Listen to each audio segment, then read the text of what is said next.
আসসালামু আলাইকুম সুপ্রিয় দর্শক, শুভেচ্ছা সহ আমন্ত্রণ এনটিভি ইউরোপ নিউজে। সাথে রয়েছি নূর আফসার। সংবাদের শুরুতে জানিয়ে দিব শিরোনাম। ব্রেক্সিট চুক্তির আইনগত বিষয় চূড়ান্ত করতে অতিরিক্ত সময় লাগতে পারে জানিয়েছেন health secretary Jeremy Hunt. Wales এবং সাউদার্ন ইংল্যান্ডে ভারী তুষারপাতের সম্ভাবনা জানিয়েছেন ম্যাট অফিস। এবং দেশের সব মানুষের সমান অধিকার নিশ্চিত করতে কাজ করবে সরকার বলেছেন প্রধানমন্ত্রী শেখ হাসিনা।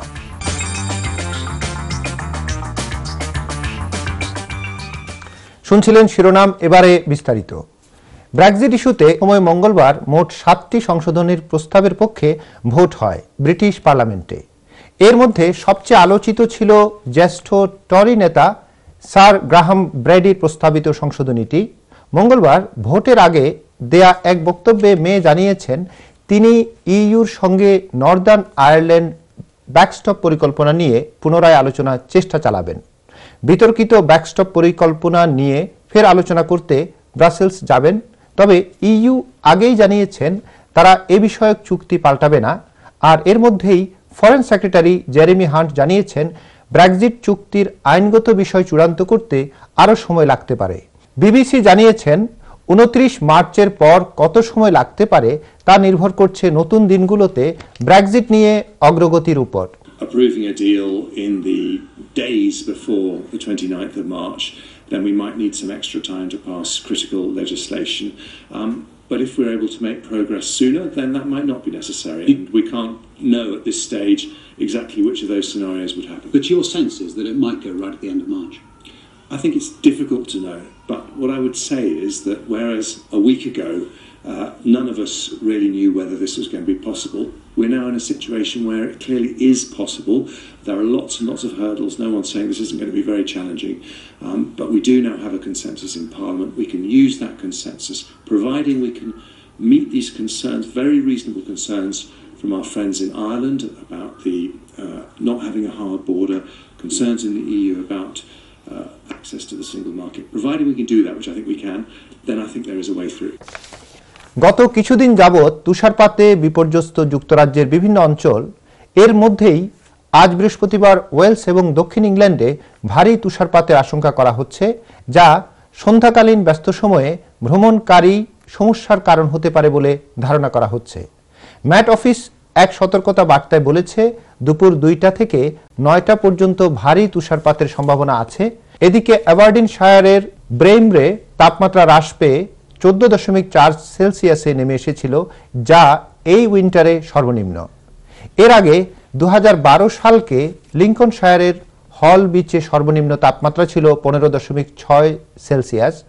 ম্যাট আবহাওয়া দপ্তর সতর্কতা বার্তায় আরও জানিয়েছে ভারী তুষারপাতের কারণে যানবাহন এবং যোগাযোগ বিঘ্ন ঘটতে পারে, ফলে এটি যাত্রীদের গন্তব্যে পৌঁছাতে বিলম্বের কারণ হতে পারে। এছাড়াও রেল চলাচল বন্ধের সম্ভাবনা আছে বলে জানানো হয়। আন্তর্জাতিক প্রসঙ্গ, তীব্র ঠান্ডায় কাঁপছে যুক্তরাষ্ট্র। বিশেষ করে দেশটির মিডওয়েস্ট অঞ্চলে শীতের কারণে সব কার্যক্রম বন্ধ হয়ে যাওয়ার উপক্রম হয়েছে। রাস্তাঘাট বন্ধের পাশাপাশি সেখানে মানুষের স্বাভাবিক জীবনযাপনও ব্যাহত হচ্ছে। বিবিসির এক প্রতিবেদনে বলা হয়, হাট কাঁপানো এই শীতে এখন পর্যন্ত যুক্তরাষ্ট্রের বিভিন্ন অঙ্গরাজ্যে অন্তত 7 জনের মৃত্যুর খবর পাওয়া গেছে। এছাড়া আরও অনেকেই অসুস্থ হয়ে পড়ছেন। নর্থ ডাকোটার বর্তমান তাপমাত্রা -37 ডিগ্রি এবং শিকাগোর তাপমাত্রা -30 ডিগ্রি সেলসিয়াস। বলা হচ্ছে অ্যান্টার্কটিকার বেশ কিছু অঞ্চলের চেয়ে বর্তমানে যুক্তরাষ্ট্রে শীত অনেক বেশি। 1800 সালের পর এই প্রথম এমন ঠান্ডা পড়েছে মিনেসোটায়। আবহাওয়া দপ্তর জানিয়েছে তাপমাত্রা -70 ডিগ্রি পর্যন্ত যেতে পারে। এদিকে ম্যাডিসনের তাপমাত্রা -28 ডিগ্রি। অঞ্চলটিতে গত 40 বছরে এরকম শীত পড়েনি বলে জানিয়েছে আবহাওয়া দপ্তর। দর্শক, এবার কমিউনিটি প্রসঙ্গ। British Bangladeshi caterer association BBC এর নেতৃবৃন্দ বলেছেন বর্তমানে কারি শিল্প সংকটকাল অতিক্রম করছে। এই শিল্পের দক্ষ স্টাফ, ভ্যাট, হোম অফিসের প্রতিনিয়ত রেস্টুরেন্টের রেইটের কারণে প্রতিদিন কোনো না কোনো রেস্টুরেন্ট বন্ধ হচ্ছে। এজন্য সংকট সমাধানে কারিশিল্পের সাথে জড়িত সকলকে ঐক্যবদ্ধভাবে নিজ নিজ এলাকার মন্ত্রী, এমপি ও রাজনীতিবিদদের লবিং করে সরকারকে বাধ্য করতে হবে সংকট সমাধানে কার্যকরী পদক্ষেপ গ্রহণের জন্য। বুধবার বিবিসি এর কেন্ট রিজিয়নের নতুন কমিটি ঘোষণা উপলক্ষে টানব্রিজ ওয়েলসের এশিয়ানা রেস্টুরেন্টে আয়োজিত সভায় নেতৃবৃন্দ উপরোক্ত কথাগুলো বলেন। সভায় বিশিষ্ট caterer Riaz Ali, president caterer Mazharul Haque রুবেলকে সেক্রেটারি ও ফয়জুল হককে ট্রেজারার করে 15 সদস্য বিশিষ্ট বিবিসি এ কেন্ট রিজিয়নের নতুন কমিটি নাম ঘোষণা করেন কেন্দ্রীয় নেতৃবৃন্দ। বিবিসি এর ফাউন্ডার প্রেসিডেন্ট প্রবীণ ক্যাটারার ইয়াফর আলীর সভাপতিত্বে ও কেন্দ্রীয় সহসভাপতি কামাল জাহাঙ্গীর মিয়া পরিচালনায় অনুষ্ঠিত সভার শুরুতেই কোরআন তেলাওয়াত করেন।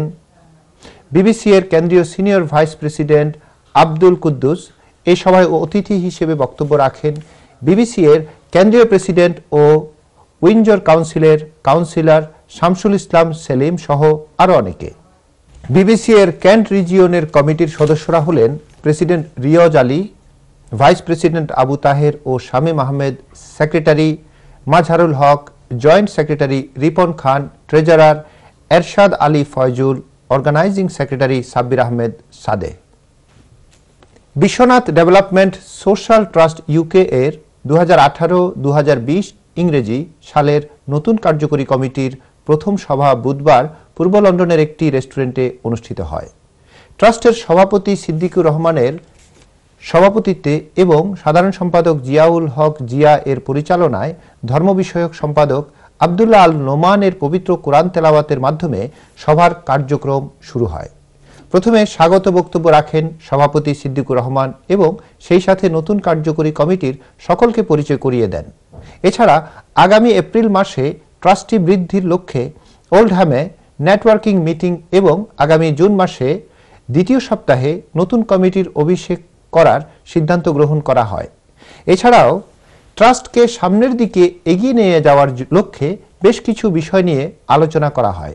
আলোচনায় অংশগ্রহণ করেন সহসভাপতি মাহফুজুর রহমান, ট্রেজারার সিরাজুল ইসলাম, প্রচার সম্পাদক শাহাদুর রহমান মোনায়েম, কার্যকরী কমিটির সদস্য কবি শেখ শামসুল ইসলাম, আনোয়ার খান, সেলিম আহমেদ, রুবা, তানজিদা, ফজর আলী প্রমুখ। চীনে গণহারে উইগুর মুসলিম নির্যাতন ও ব্যাপক হারে বন্দী রাখা ও বলপূর্বক ধর্মচ্যুতকরণের প্রতিবাদ জানিয়ে বিশ্ব সুন্নি আন্দোলন ও বিশ্ব ইনসানিয়ত বিপ্লব এর প্রতিষ্ঠাতা আল্লামা ইমাম হায়াতের নির্দেশনায় ফ্রান্সে মানববন্ধন করা হয়। মানববন্ধনে সভাপতিত্ব করেন বিশ্ব সুন্নি আন্দোলন ও বিশ্ব ইনসানিয়ত বিপ্লব ফ্রান্স সভাপতি শাহ এনামুল হাসান মাওলা। এই সময় আরও বক্তব্য রাখেন আল আমিন, সাইফুল আলম, হালিম আরিফ, জামিল আবেদ। মানববন্ধনে নেতৃবৃন্দ বলেন, ইসলামের মহান নবী হযরত মুহাম্মদ সাল্লাল্লাহু আলাইহি ওয়াসাল্লামের মূল শিক্ষা সব মানুষকে ভালোবাসা ও সব মানুষের কল্যাণ সাধনা এবং যে কোনো সৃষ্টির ক্ষতি করা থেকে বিরত থাকা। তারা বলেন, ইসলামের সব মানুষের নিরাপত্তা ও বিশ্ব শান্তির ধারক এবং কোনো মুসলিমই সন্ত্রাসী নয় এবং কোনো রাষ্ট্রের জন্য হুমকি নয়। মানববন্ধনে বিশ্ব সুন্নি আন্দোলন ও বিশ্ব ইনসানিয়ত বিপ্লবের পক্ষ থেকে অবিলম্বে সকল রাষ্ট্রীয় নিপীড়ন বন্ধ করে নাগরিক ও মানুষ হিসেবে মুসলিমদের স্বাভাবিক জীবনযাপনের সুযোগ দেওয়ার আবেদন জানানো হয়। এবার বাংলাদেশ প্রসঙ্গ। চিকিৎসা সেবা, ডাক্তারদের নিয়োগ ও পদোন্নতি ও হাসপাতালের যন্ত্রপাতি ক্রয় সহ স্বাস্থ্য খাতে 11টি দুর্নীতির উৎস চিহ্নিত করেছে দুর্নীতি দমন কমিশন দুদক। আর এসব দুর্নীতি নিয়ন্ত্রণে নজরদারি বৃদ্ধি, ওষুধের জেনেরিক নাম লেখা এবং পদোন্নতি পেতে ডাক্তারদের গ্রামে থাকা বাধ্যতামূলক করা সহ 25 দফা সুপারিশ করা হয়েছে। সচিবালয়ে স্বাস্থ্যমন্ত্রী ডাক্তার জাহেদ মালেকের কাছে এ প্রতিবেদন হস্তান্তর করেন দুদকের কমিশনার মোজাম্মেল হক খান। বিস্তারিত দেখুন রিপোর্টে। দুদকের প্রতিবেদনে বলা হয়েছে, ডাক্তারদের পদোন্নতির কোনো নীতিমালা নেই। তাদের নিয়োগ, পদোন্নতি ও বদলিতে সক্রিয় রয়েছে শক্তিশালী চক্র। অনেকেই বছরের পর বছর একই জায়গায় চাকরি করেন, গ্রামে যেতে চান না। সরকারি হাসপাতালে ওষুধ ও স্বাস্থ্য পরীক্ষার যন্ত্রপাতি থাকলেও রোগীদের ডায়াগনস্টিক সেন্টারে গিয়ে অতিরিক্ত টাকা খরচ করতে হয়। বেসরকারি ক্লিনিকে রোগী ভাগিয়ে নিতে আছে দালালদের দৌরাত্ম্য। স্বাস্থ্য খাতে দুর্নীতি নিয়ন্ত্রণে ডাক্তারদের উপস্থিতি ও গ্রামে থাকা বাধ্যতামূলক করা, নীতিমালা প্রণয়ন, সিসিটিভি স্থাপন, নজরদারি বৃদ্ধি এবং যন্ত্রপাতি ক্রয় ও তা বুঝে নেয়ার কমিটিতে বিশেষজ্ঞ রাখাসহ 25 দফা সুপারিশ করেছে দুদক। পদায়নের ক্ষেত্রে একই ব্যক্তির জন্য একাধিক একই জায়গায় অনেক দীর্ঘকাল অবস্থান না করতে পারে, তার জন্য একটা চক্রের সৃষ্টি না হয়, যেটাকে বলা হয় অনেক সময় যে সংঘবদ্ধ একটা দল তৈরি হয়ে যায়, সেটা যেন না করা হয় এবং ব্যক্তির যোগ্যতা নিরূপণ করে তাকে যেন সঠিকভাবে পদায়ন করা হয়। গ্রামে কাজ করা একটা শর্ত আরোপ করে দেওয়ার সেই কথাগুলো আমরা বলেছি যে গ্রামে কাজ না করলে যেন তাদের ভবিষ্যতে পদোন্নতিতে সেটা একটা অন্তরায় হয়। আর সিটিজেন চার্টার করে দিলে একজন সেবা গ্রহীতা সে জানতে পারে যে কোন কাজের জন্য কতদিন তার অপেক্ষা করা দরকার। সব ডায়াগনস্টিক সেন্টারের জন্য তারা না গিয়ে অহেতুক ও অধিকতর খরচের মধ্যে না পড়ে, সেই বিষয়ে আমরা একটু খবরদারি করার চেষ্টা করছি। সেখানে সার্ভিলেন্স টিম যেন গঠন করা হয়। আবার অনেকে দালালের খপ্পরে পরে এরকম কথাও আছে, সেই কাজগুলো যাতে না হয় সেখানে প্রয়োজনে সিসিটিভির আওতায় আনা যেতে পারে কোনো জায়গা, যাতে করে কারা এই ধরনের কাজ করছে তাদের জন্য সেইভাবে চাক্ষুষ ধরা যায় আর কি, ক্যামেরার অন্তত আওতায় আনা যায়। স্বাস্থ্যমন্ত্রী জানান, স্বাস্থ্য খাতকে দুর্নীতিমুক্ত করতে ইতিমধ্যেই অনেক সুপারিশ বাস্তবায়নের কাজ শুরু হয়েছে। অন্যগুলো বাস্তবায়ন করা হবে বলে আশ্বস্ত করেন তিনি।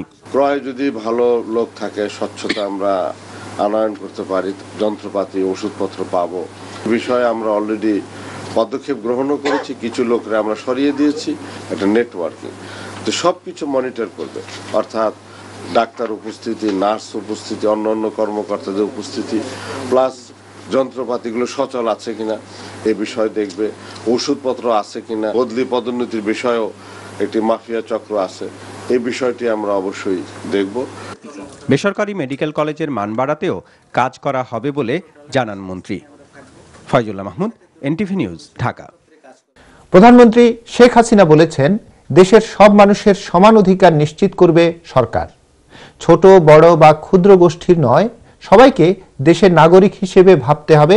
দেশের সব জনগোষ্ঠীর জন্যই শিক্ষাসহ সব ক্ষেত্রে সমান অধিকার নিশ্চিত করতে বর্তমান সরকার কাজ করছে উল্লেখ করেন প্রধানমন্ত্রী। বৃহস্পতিবার সকালে প্রধানমন্ত্রীর কার্যালয়ে সমতলের ক্ষুদ্র নৃগোষ্ঠীর মেধাবী শিক্ষার্থীদের শিক্ষাবৃত্তি প্রদান অনুষ্ঠানে প্রধানমন্ত্রী এইসব কথা বলেন। বিস্তারিত দেখুন রিপোর্টে। পার্বত্য এলাকা বাদে দেশের অন্য এলাকাগুলোর সমতলে বসবাস করা ক্ষুদ্র নৃগোষ্ঠীর শিক্ষার্থীদের শিক্ষাবৃত্তি দিলেন প্রধানমন্ত্রী শেখ হাসিনা। বিভিন্ন শিক্ষা প্রতিষ্ঠানে অধ্যয়নরত 500 শিক্ষার্থীকে 25,000 টাকা করে বৃত্তি দেওয়া হয়। চলতি বছর 2,000 শিক্ষার্থীকে বৃত্তি দেওয়ার কার্যক্রম প্রক্রিয়াধীন রয়েছে। অনুষ্ঠানে প্রধানমন্ত্রী শিক্ষার্থীদের নিজ নিজ অবস্থানে থেকে দেশের জন্য কাজ করার আহ্বান জানান। শিক্ষা দীক্ষা নিয়ে সকলেই রাষ্ট্র পরিচালনায় আসবে, বিভিন্ন ক্ষেত্রে নিজেদের মেধা বিকাশের সুযোগ পাবে এবং আজকে এই যে ছোট্ট ছেলেমেয়েরা সবাই উপস্থিত, আমি এটাই চাই যে আমাদের দেশ পরিচালনার ক্ষেত্রে এবং দেশের সার্বিক কাজে তোমরা যারা এখানে ছোট্ট ছেলেমেয়েরা উপস্থিত, যারা বৃত্তি পেয়েছো, প্রত্যেকেই নিজেরা অবশ্যই অবদান রাখবে এবং তোমরা নিজেদেরকে সেভাবে গড়ে তুলবে। পাশাপাশি নিজস্ব কিছু কাজ, নিজস্ব কিছু সক্রিয়তা আছে, সেটাও তোমাদের বজায় রাখতে হবে। বিভিন্ন খাতে দেশের উন্নয়ন, অগ্রগতি আর ক্ষুদ্র নৃগোষ্ঠীর কল্যাণে তার সরকারের উদ্যোগ উল্লেখ করে শেখ হাসিনা বলেন, দেশের মানুষের জীবন মান উন্নয়নে কাজ করছেন তিনি। এটা মনে করলে চলবে না যে আমরা এই ক্ষুদ্র নৃগোষ্ঠী বা আমরা এই অবহেলিত, সেটাকেও ভাবলে চলবে না। সকলকে ভাবতে হবে যে এই দেশের নাগরিক সবাই এবং প্রত্যেক নাগরিকের সমান অধিকার, সকলেই সমান অধিকার ভোগ করবে আমার বাংলাদেশে। ধর্ম, বর্ণ, জাতি, গোষ্ঠী নির্বিশেষে সকলের সমান অধিকার থাকবে। আমরা সেটাই নিশ্চিত করতে চাই এবং এটা আমরা নিশ্চিত করব, এটাই আমাদের লক্ষ্য। তিনি বলেন, দেশের সব জনগোষ্ঠীকেই শিক্ষা সহ সব ক্ষেত্রে সমান অধিকার নিশ্চিত করবে সরকার। আহমেদ পিপুল, এনটিভি নিউজ, ঢাকা। মৌলভীবাজারের কুলাউড়ায় স্বামী মুসলিম মিয়াকে কুপিয়ে হত্যা করেছে 4 সন্তানের জননী স্ত্রী রিমা বেগম। মঙ্গলবার রাতে উপজেলার কর্মদা ইউনিয়নে টার্টিউলি গ্রামে এই ঘটনাটি ঘটে। পুলিশ জানায়, রিমা বেগমের সন্তানরা ঘুমে ছিল। হঠাৎ শব্দ পেয়ে ঘুম থেকে উঠে সন্তানরা দেখে বাবা মুসলিম মিয়া রক্তাক্ত অবস্থায় পড়ে আছেন এবং মা ঘর থেকে বের হয়ে যাচ্ছে। পরে প্রতিবেশীদের সহযোগিতায় মুসলিম মিয়াকে কুলাউড়া উপজেলা স্বাস্থ্য কমপ্লেক্সে নিয়ে গেলে কর্তব্যরত চিকিৎসকরা তাকে মৃত ঘোষণা করেন। কুলাউড়া থানার ভারপ্রাপ্ত কর্মকর্তা ওসি শামীম মুসা বিষয়টিকে নিশ্চিত করে বলেন, লাশ ময়নাতদন্তের জন্য মর্গে পাঠানো হয়েছে। স্ত্রী রিমা বেগমকে ধরতে অভিযান অব্যাহত আছে। নিহতের ভাই বলেন, পারিবারিক কলহের কারণেই তার ভাইকে কুপিয়ে খুন করা হয়েছে। তার ভাইয়ের স্ত্রীর সাথে অন্য কারো যোগসাজশ থাকতে পারে বলেও তিনি জানান। সুনামগঞ্জে পুলিশ সপ্তাহ উপলক্ষে র্যালি ও আলোচনা সভা অনুষ্ঠিত হয়েছে। জেলা পুলিশের আয়োজনে বুধবার দুপুরে পুলিশ সুপার কার্যালয় থেকে একটি বর্ণাঢ্য র্যালি বের হয়ে শহরের প্রধান প্রধান সড়ক প্রদক্ষিণ শেষে সুনামগঞ্জ সদর মডেল থানায় গিয়ে শেষ হয়। পরে সেখানে আলোচনা সভা অনুষ্ঠিত হয়। আলোচনা সভায় বক্তব্য রাখেন জেলা প্রশাসক মোহাম্মদ আব্দুল আহাদ, পুলিশ সুপার মোহাম্মদ বরকতুল্লাহ খান, অতিরিক্ত senior police super Mizanur Rahman সহ জেলার পুলিশের কর্মকর্তারা। সিলেটের কোম্পানীগঞ্জ উপজেলায় আওয়ামী লীগের সাধারণ সম্পাদক আফতাব আলী কালামিয়া ও সাংগঠনিক সম্পাদক মোহাম্মদ জাহাঙ্গীর আলমের বহিষ্কারাদেশ প্রত্যাহারের দাবিতে মিছিল ও বিক্ষোভ সমাবেশ অনুষ্ঠিত হয়। বিকেলে উপজেলা আওয়ামী লীগ, শ্রমিক লীগ, যুবলীগ, ছাত্রলীগ ও অঙ্গ সংগঠনের ব্যানারে থানা বাজার পয়েন্টে বিক্ষোভ সমাবেশ অনুষ্ঠিত হয়। এর আগে একটি বিক্ষোভ মিছিল শহরের গুরুত্বপূর্ণ সড়ক প্রদক্ষিণ করে।